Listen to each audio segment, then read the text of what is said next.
my wedded wife, to have and to hold, from this day forward, for better or for worse, for richer or for poorer, in sickness and in health, to love and to cherish, till death do us part.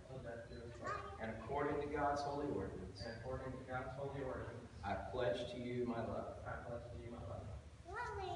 I, Mary, take you out to be my wedded husband, to have and to hold, from this day forward, for better or for worse, for richer or for poorer, in sickness and in health, to love and to cherish, till death do us part. And according to God's holy ordinance, I pledge to you my love. Alan, do you have a token of your love for Mary? I do.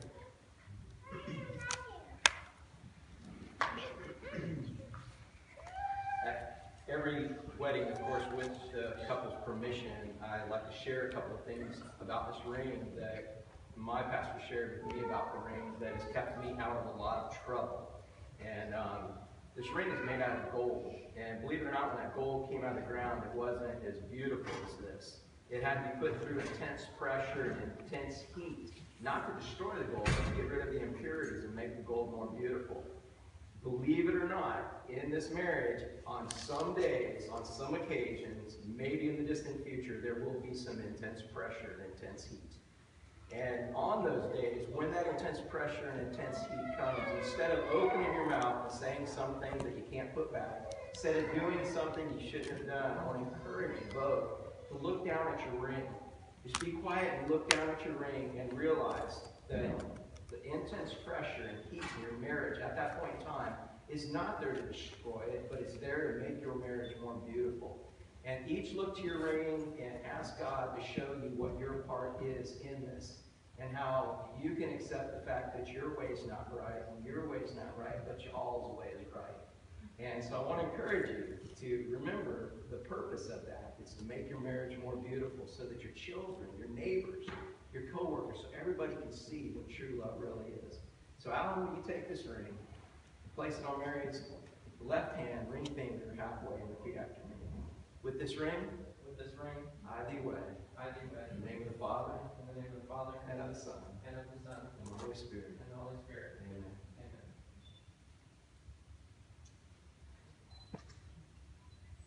Mary, do you have a token of your love for Alan? Ariel says she doesn't have it. I knew that. Not only is the ring made out of gold, and we know the lesson there, but this ring is round. And when I think of something that's round like this, I think of God's eternal love, His ability to love people when they're unlovable. Now, Mary, I know looking into his cute baby face on this day, you can't even imagine a day where you wake up and him not being lovable. Can you imagine that? And Alan, looking at Mary's beautiful face, I know you can't even imagine that one day she might not be lovable, but believe it or not, every married couple here will testify that we have our moments where we're not lovable. And you know, what our tendency to do is to show them and teach them a lesson and not be lovable back, but that doesn't do anything.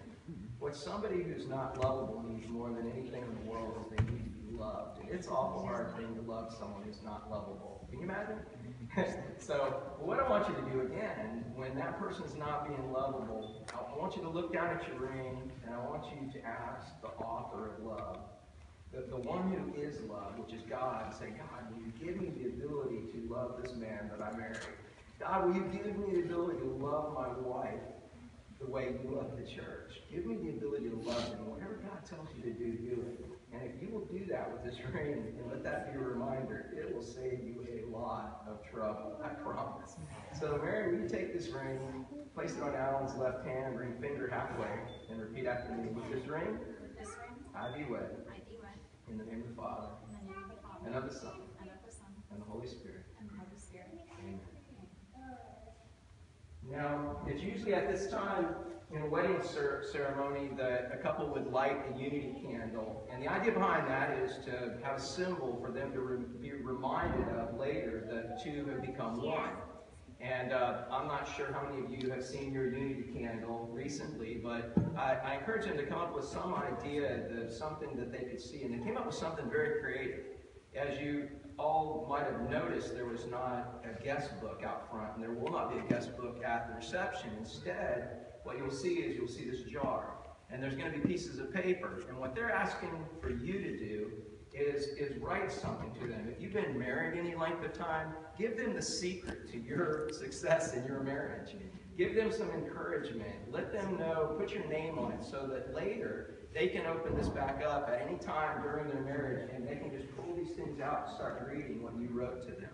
And let that be an encouragement to them, and they can think of how special it was on this day and on the people that helped them celebrate that. So make sure you take part in that at the reception. It's almost done, guys. You ready?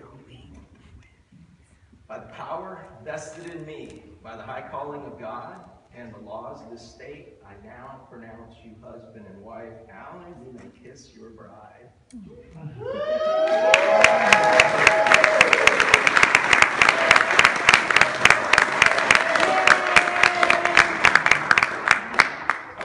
Introduce to you all for the very first time, Mr. and Mrs. Keith Allen Hall.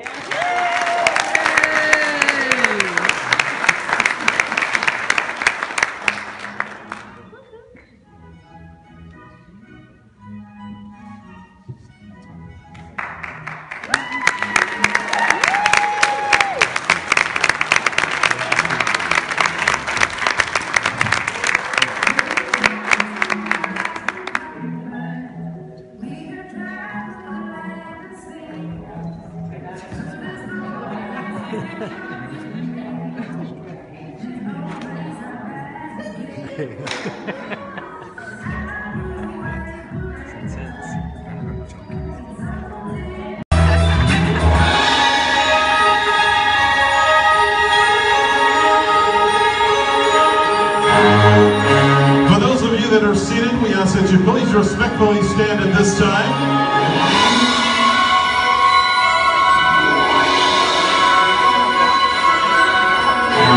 And for the very first time, it gives me great pleasure in welcoming the new Mr. and Mrs. Keith Hall.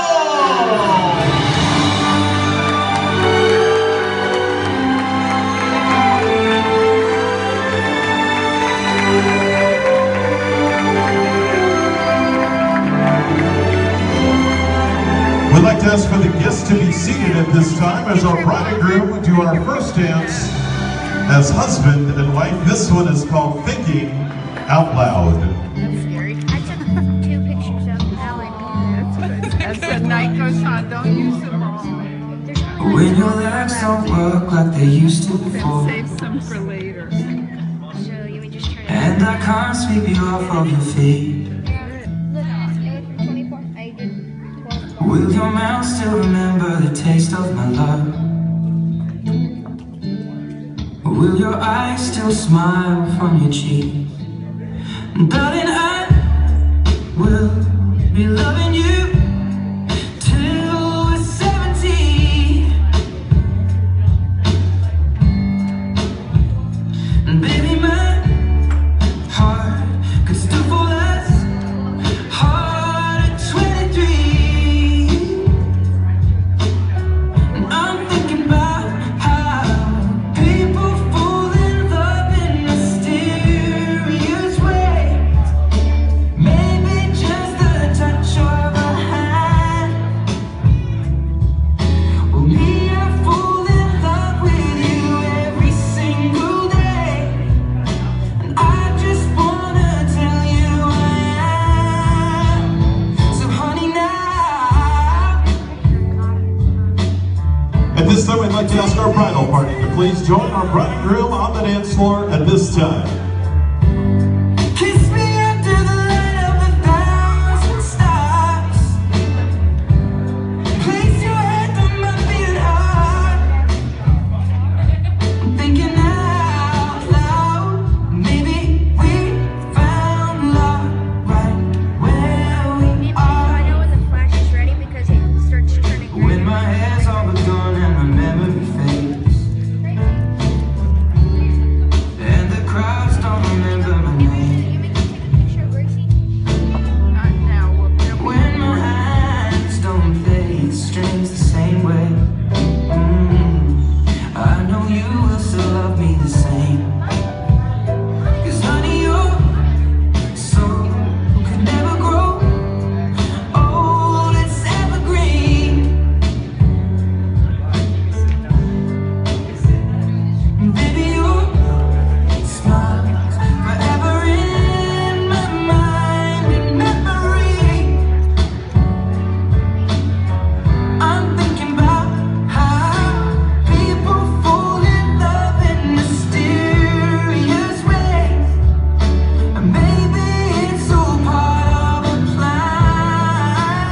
Ladies and gentlemen, having a nice round of applause once again for the new Mr. and Mrs.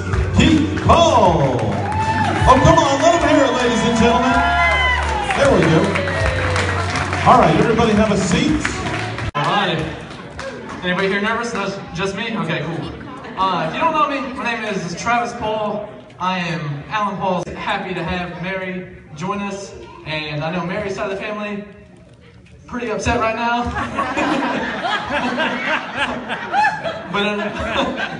but in all seriousness, I want to say I'm happy that I got to be a part of this wedding and thankful that I'm the best man.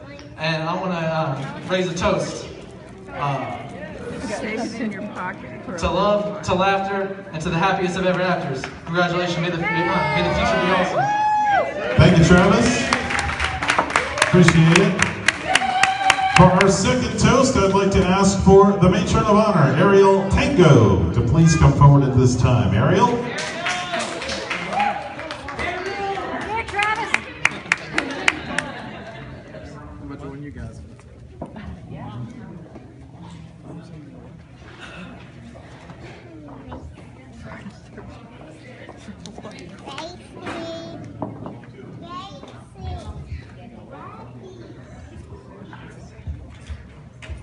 Hi everybody, I'm Ariel. I'm Mary's best friend. We've been best friends for 15 years since she saved me from an icky boy in 6th grade. From then to Bridezilla, and here's to many more. Anyways, Mary's been there for me through absolutely everything that I could have possibly gone through. And, you know, I don't really want a sister because I got married. And then there's Alan.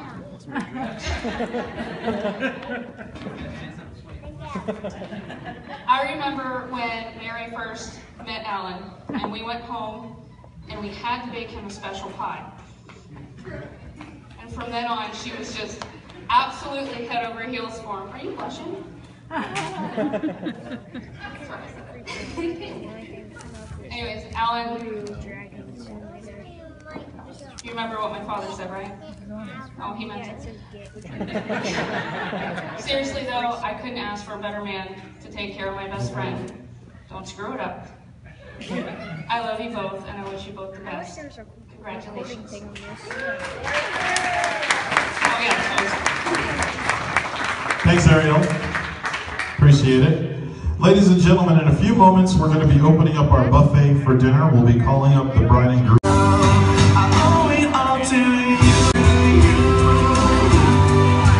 Ladies and gentlemen, having a nice round of applause for the groom and his mom.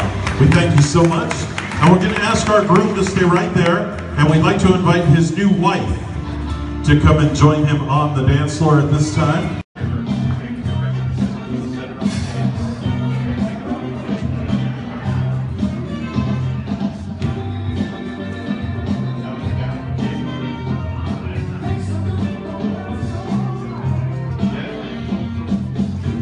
Okay, what I want you guys to do is make 2 cuts.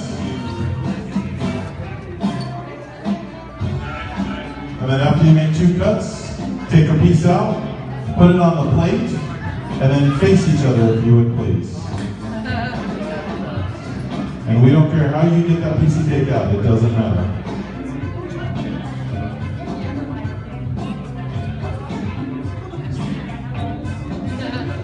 Here, you All right, can very come good. this way. You come over here and turn around and face him.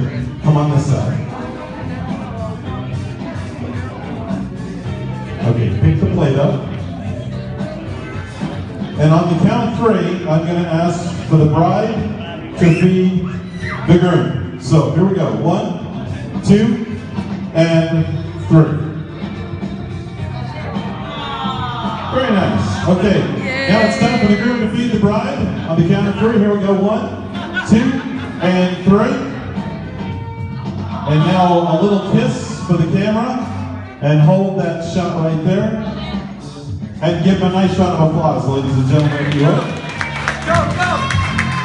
All right, I want the bride and groom to come have a seat in these chairs that have been strategically placed on the dance floor for them. Come here. Get off the chair.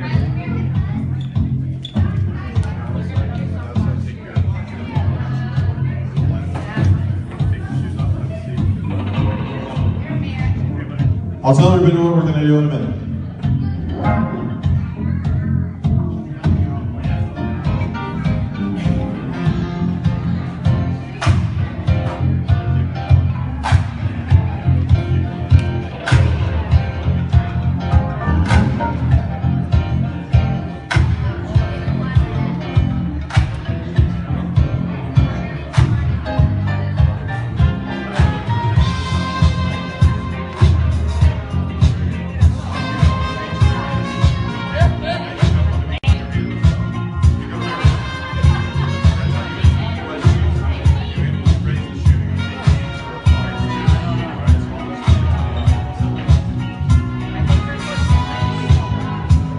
All right, ladies and gentlemen, you're probably wondering why we have these people sitting on the dance floor without their shoes on. Well, the reason we've done this is because we're going to take everybody back in time right now. And if you've ever watched the Game Show Network, there's a game show that they have on TV. It's called The Newlywed Game. And right now we'd like to introduce you to our contestants. They're only married just a few short hours. Ladies and gentlemen, give it up for our brand new bride and groom. The way the game works, folks, you, the studio audience, have secretly submitted a list of questions that are in my hand. I'm going to read the questions. They're going to answer the question by raising a shoe who they think the answer applies to. Now, you cannot look over your shoulder. That's called cheating. Each correct answer is worth 5 points with a big 25-point bonus question at the very end. So, ladies and gentlemen in the studio audience, are you ready for the Newlywed Game? That was sad. Let's try this again. Ladies and gentlemen, are you ready for the Newlywed Game? Better. All right, very good. We have people secretly recording this, and it will be on Facebook and Instagram later tonight. Hashtag Newlyweds. Okay, here we go. Question number 1 for 5 points. Who was up first in the morning? All right, give them a big round of applause. I got 5 points. Very good. Okay, question number 2. Who takes longer to get ready? They got no points on that one. All right. After a disagreement, who apologizes first? All right. Smart man, young man. All right. Who mentioned the word marriage first? All right. Very good. You're doing pretty good. All right. In this relationship, who makes all the decisions? Really? Okay, we know who wears the pants in the family. All right. Who is more into their looks? Wow, I haven't had that answer in a long time. Okay. Who likes to spend more money between the two of you? Notice how he's hoisting that shoe up really high, folks. Okay. Out of the two of you, who has a bigger wardrobe? Okay. Folks, if you're keeping score, they only got 10 points. All right. In the morning, who's the grumpier between the two of you?